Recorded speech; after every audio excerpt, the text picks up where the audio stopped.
the podcast that brings you the extraordinary tales of everyday women who are changing the world. I'm your host, Gertrude Mache, and I'd like to acknowledge traditional custodians of the land on which we meet today. I also like to pay my respects to elders, past, present, and emerging. Every week, we dive into the lives, challenges, and triumphs of women from all four corners of the globe. We're here to inspire, enlighten, and connect, sharing stories that uplift and empower. So grab a cup of coffee, settle in, and join us as we explore the incredible journeys of women shaping our future. This is Her Story, where every woman's voice matters. Hello, everybody, and welcome back to the Her Story TV and the Her Story podcast. This is Gertrude Mache here in beautiful Wellington, New Zealand this time. And today I am graced with the presence of yet another fascinating woman. Welcome, welcome, welcome to our tribe.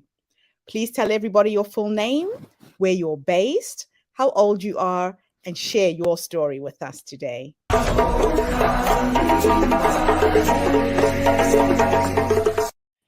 Thank you, Gertrude. It's great to be here. I am Josephine Sorciere, the Quantum Alchemist. I am 52 and I am currently based in Adelaide in Australia.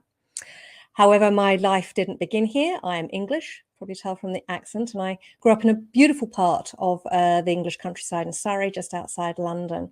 And whilst it's beautiful around, home life was not so great. You know, I grew up in a very dysfunctional family who had all sorts of issues of their own. You just never knew when dad was going, or mum going to take out the anger and control and physical violence, etc., on my brother and I. And it was hard yards for that journey. And it was very much an environment of you've got to keep up with the Joneses and be seen to do all this. And so the outside illusion was all in place, but inside, in the heart of the home, there were very many big cracks and fissures in place. So I, went through my 18 years there, but from about age 13, I had to start mothering my mother. That was the time that she put in for a divorce from my father. And I remember the decree nice I was going to go through at 11, at 10 to 11. She said, "Oh, shall I do this or not?" And I said, "No." And I remember carrying such guilt as a teenager for stopping the divorce. And in my mind, I stopped her freedom and I stopped our liberation. And I had to do the work on that over the years. So, for the following 5 years, I knew that she didn't want to be here. The number of times she said, "I'm just taking myself out, I'm done." But she hung on in there until I turned 18. Literally a couple of weeks before I turned 18, she'd been sick for a year. She was diagnosed with terminal cancer, and 6 weeks later, she was dead. And it was, hard yards anyway, just to lose your mother. But concisely, I remember I was next of kin, so I had to be told by the doctors that there was the length of life, and I had to organise the funeral. And I remember sitting in the funeral directors. I was like just a month over 18, and the funeral directors, asking how I was going to pay for it. And I turned to my father and I said, "Could I borrow the money?" And he's like, "Well, no, if you want your mother buried, you've got to pay for it." And that's kind of like him. So anyway, I muddled through that. Shortly after that, my brother said, "I've had enough," and he packed his stuff up and left. He was 16 at the time, and he went into foster care. So he was cared for by the government, but I was officially an adult at 18, so didn't have any kind of support from the government or anywhere else. And it was just a chaotic time with the funeral and, mum going and dad just being, he locked everything away. I locked my bedroom. And then I realized I had no food, and I asked him if I could eat. And he was like, "You don't deserve to eat." At which point I just went, "F you." And I packed my bags. I went down the telephone box back in the day and rang a friend and said, "Can I come stay?" 2 weeks after that, I started university where I studied estate management, chartered surveying. And those 3 years were hard. Basically, I'd lost my mother. I had been kicked out of home, for want of a word, no father, no home, no nothing. So it was a challenging 3 years to work through. But I studied. I've always been a conscientious study learner, curious learner, and got through it. But the time that I turned 21, I was pretty done. I was done with life. I was done with being here, just the depression. So the doctor put me on antidepressants. And anyway, we muddled through when we had that calling to move forward. And the only thing that I knew what to do to get out that stuck place was study again. So because I graduated in 91 and there were no jobs in the property market at all. I'd gone in 88 and it was booming. So I started a job as a AP clerk in accounts. And from there, basically, I spent 6 years studying off my own time to become a chartered management accountant. So dealing with numbers and forecasts and budgeting. So forward-looking and numbers, still my bag in some ways today. So I had great jobs, corporate, blue chip management. And towards that end of the time, I kept swapping jobs. I'd go in, problem solve, and then, on to the next thing. And, but even in all that time, even from a child all the way through, I always felt excluded. I felt so isolated. I felt misunderstood. I couldn't figure out how life worked, what is this game that we're playing called life? And I did have a safe haven as a child. I loved dance and drama. That was my happy place on stage. And I always believe that what we're passionate about as a child, if we can continue that in some way when we're an adult, it absolutely means you're aligned to what you want to do. So speaking and engaging and connecting and communicating powerfully, I was taught from the age of 2.5. So I was very grateful for my dance school that I had. So as I say, through the 90s, I worked very conscientiously and hard yards. I thought, there's got to be more to life than this. And at the end of 2000, I had a friend come stay, a New Zealand friend. And anyway, I decided I'm going to go and live in New Zealand for a year. So I got myself a working visa just in time. And then I got my permanent residency there. So I moved in 2001. And I did get a corporate job straight off. But around 2003 was a magical year. I had my first trip back to England. I went to New York. I met my future husband. I revolutionized my health by taking this product, which I still take to this day. And it was an MLM system. And I thought, yes, fantastic. I'm going to get out of corporate and I'm going to be earning my fortune within the year, which didn't happen. But I did quit corporate in 2004. Terrified not to have a regular income coming in, but I set up my own businesses, and I've had a number of businesses being self-employed for the last 18 years, in health and wellness, in money management, in internet marketing, in video production. But all through that time, starting in 2003, when I did my first course, I am a fire walker, Kira Cashley's course, and understanding those principles, thoughts become things and all that was really the intro level for me back then. And I did that and fast track 18 years, basically. I've been doing learning and education for myself throughout that journey, always evolving, expanding, curious learner. And I knew that I had to find my purpose. I had married Mark back in 2007. We had moved to Australia by that point in 2008 when I was pregnant with my first child. My second one came along in 2010. I have 2 boys. And by 2014, I knew that I had waited 2 years really to actually leave Mark, and separated in 2014. 2 weeks later, I set up my first healing business called Your Universal Self, the collective of you. And did the hard yards, played small, played safe, did Akashic record readings, Chaldean numerology and all that kind of thing, which I loved. But I still what's the purpose? And in 2018, I did a sidetrack to creating my own range of meditation scarves and wraps, and spent a fortune designing them and developing them and having them made or handmade. And at the end of that, I went, oh, they're great experience. Now what? And at the beginning of 2019, I put out there for a mentor that could help combine my healing work as well as my scarves and bring it together. Well, when you set that intention, yes, not only 1, but 2 turned up. Anyway, long story short, in 2019, I claimed the true version of me, and I rebranded, and I'm now known as Josephine Sorciere. And since 2019, I've been playing in the quantum field, short circuiting the timeframes and getting out of that linear, slow progression, and really owning my truth, and claiming my authenticity, claiming my power. And I've never looked back over the last 3 years. It's been really quite amazing. In 2020, I got a download saying it's time to write about what was happening in the world. So I wrote into 2020, and then I became very busy with clients. So it took a little while, and I published first volume of my book, 2020, The Alchemist's Awakening, in June 21, and the second volume came out in October 21, which was just amazing, just to trust the process and write from the heart, and the whole combination of combining what's going on in the world, what the bigger picture is, downloads, portal openings, plus what we're really here for. So I threw it all in there, plus my story. So what I really have got out of all that is not about what we need to learn, it's about what we need to remember.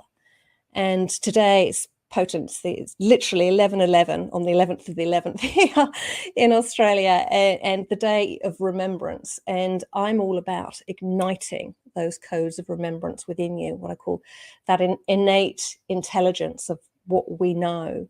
And I'm totally devoted to my divinity, my expanded awareness, my consciousness, and we are always on this never-ending cycle to clear the patterns en masse, and so we don't have to repeat them. And that's what I love going into and exploring, not only for myself but for others. So I guess the reason that I'm inspired to share today, I know the reason I'm inspired to share, is that I spent 18 years doing that linear, slow track healing and learning, and the last 3 have been in that quantum space. It's the next level. And I don't want others to have to go and spend 10, 20 years to get to that point like I did, even with all the dedication. I wasn't working full time.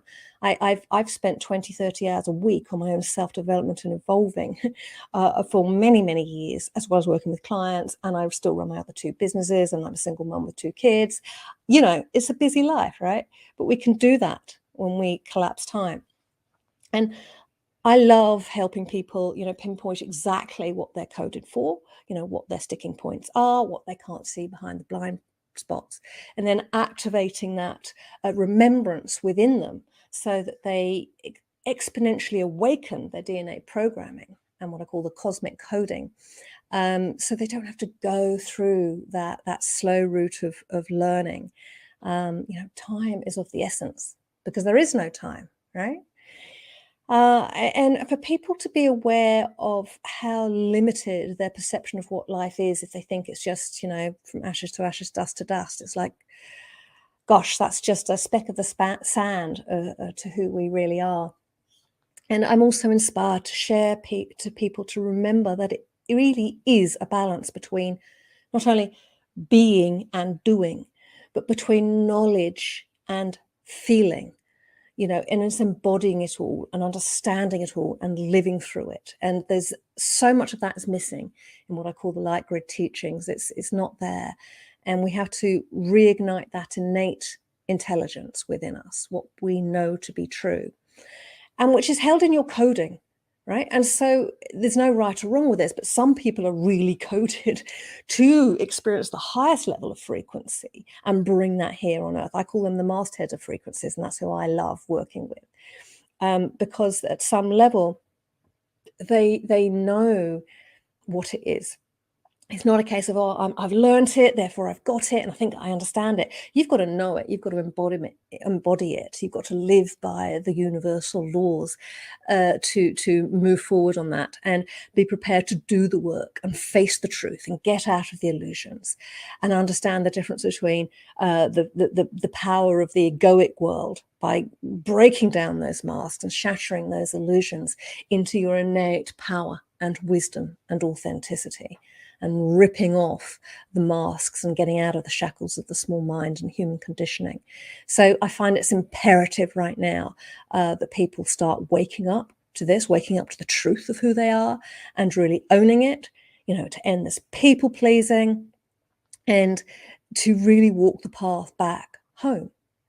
To claim that self-responsibility, not wanting other people to fix it or have somebody to blame, or, who's going to fix this for me and all that kind of thing. And, there's lots of talk about moving into the new era, into the new way of being, into the new age. But what does that mean? I see it as moving into the creative revolution for humanity. And unless people can tap back into their own innate creativity and bring their own self-expression in their own unique way and be fearless with whatever they're bringing forward in life from that sustainable higher vibration, so we don't have crash and burn after the highs and the lows and all this kind of thing, which I'm seeing a lot in the spiritual circles. So we can get people out of the markers of success by the material world, success, achievements, certificates, accolades, what's your goals, what's your vision. It's all so structured and linear. We have to start playing the quantum to bring through that expression and to, stop suffocating your genius and to move into the true liberation of it. So, yeah. That's who I love working with, is people that are ready for that. Yeah. Jo, this is amazing. You have had an incredible life, and it feels like everything that you went through in your formative years, everything you went through with your marriage, moving to New Zealand, now Australia, led you to this point, and you had that innate knowing of who you were and what you were capable of creating. So let's talk a little bit about coding. Can you expand on that? Somebody who's never really heard this concept, what does coding actually mean? Coding, it's what's held in our DNA. It's what's within us, and there's so many genetics we can tap into that are coded to what I call, we're not just in this lifetime, we're from beyond this lifetime, and we have the energies of different frequencies held within our system.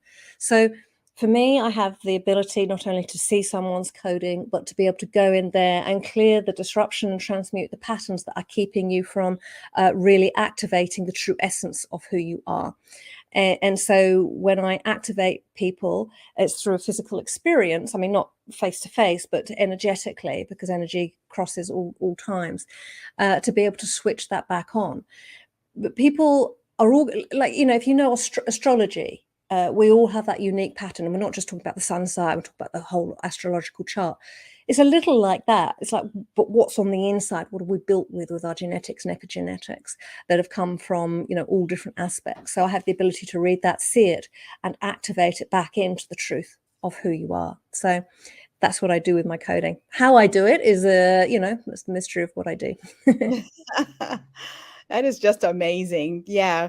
In Africa, we have a saying that you are born with all of your knowings. So it is Yes. in your DNA. It's already there, but a lot of people get conditioned with how they're brought up, the environments they live in, and they forget to go back home to who the true essence of who they are is.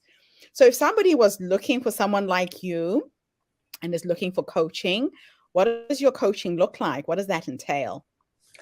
Okay, so I love working with, the extraordinary people that are ready to move into the next level of brilliance.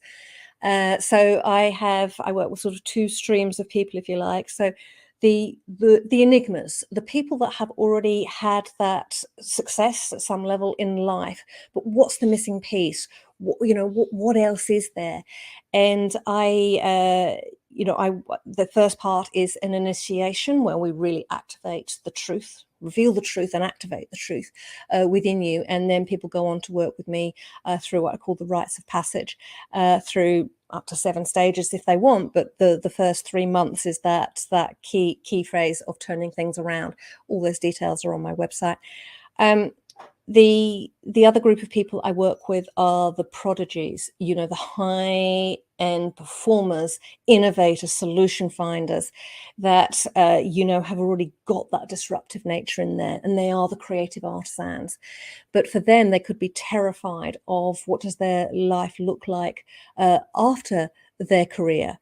You think of ballerinas or sports people that you might only work till 30, well, then what?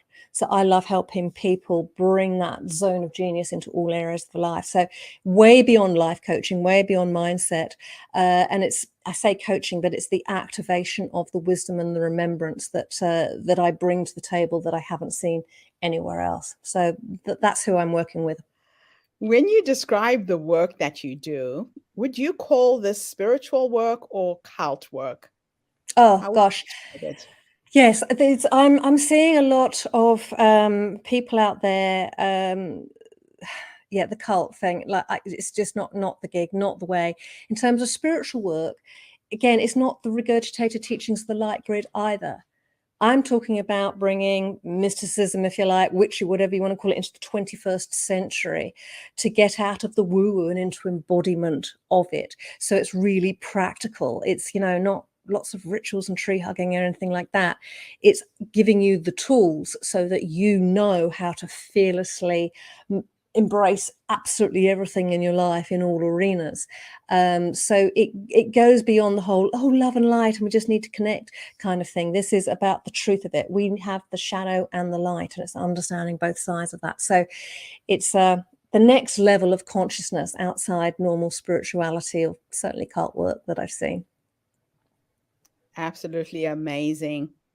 Now, for you to get to this level of understanding how the universe works, quantum physics, what was the story? What got you to this point? What was the realization? When did these downloads start coming through? Well, interestingly, when I was at university, I remember that's when I started seeing things and seeing people and all of that. And I didn't want to be known as that weird one that could do it. So I shut it all down. I really did. My mother was very intrusively psychic. And I did not want to be that or go there at all. So when I started on my own journey, 03, you name it, I've tried it in terms of healing and learning, etc. But it's over the last 3 years, I can't begin to describe what's awakened in me. I do work with, in conjunction with a lady in New Zealand, actually, and we are energetic decipherers and decoders and activators. And so that's when, especially over the last 3 years, the downloads come in, the vision, and I write it out, and a lot of it's in my book if you're interested. And sometimes from the small mind, I read that going, goodness me, what is that? Because it's not something that little Joe can comprehend, but Josephine absolutely brings that through. So it's certainly not something I've learnt as such. I've lived it through many lifetimes.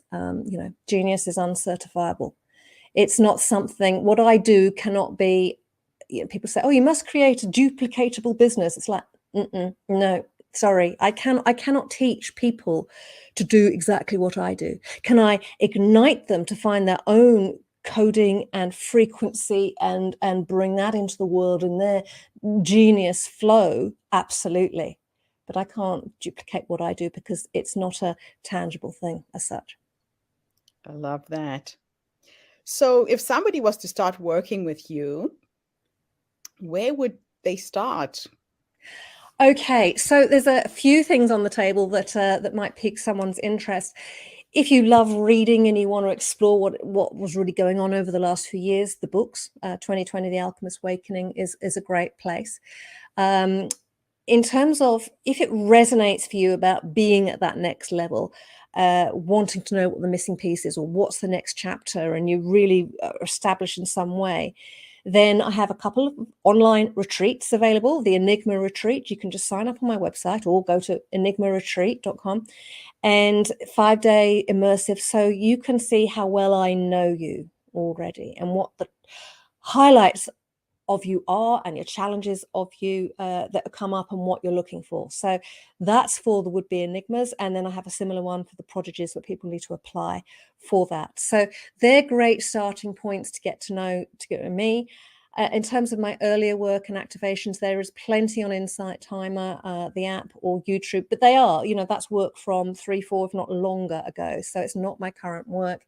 But I am actually thinking about getting back into having a group of paid membership starting next year. So watch this space. By all means, just add on to the Josephine's Wisdom on the email on my site, and I'll keep you up to date of when that's going to roll out. That's fantastic. So that would be the way that people can get a feel of what you do before they start working with you, correct? Well, yes, they would get a flavor of me as such. I no longer broadcast activations free of charge anymore because they are powerful. They're too powerful, and it's like frying the circuitry of people. And I don't. It's too much to put out there. So the actual experience of it can only be had on a one-on-one session through initiation. I call myself the head creatrix of haute couture consciousness.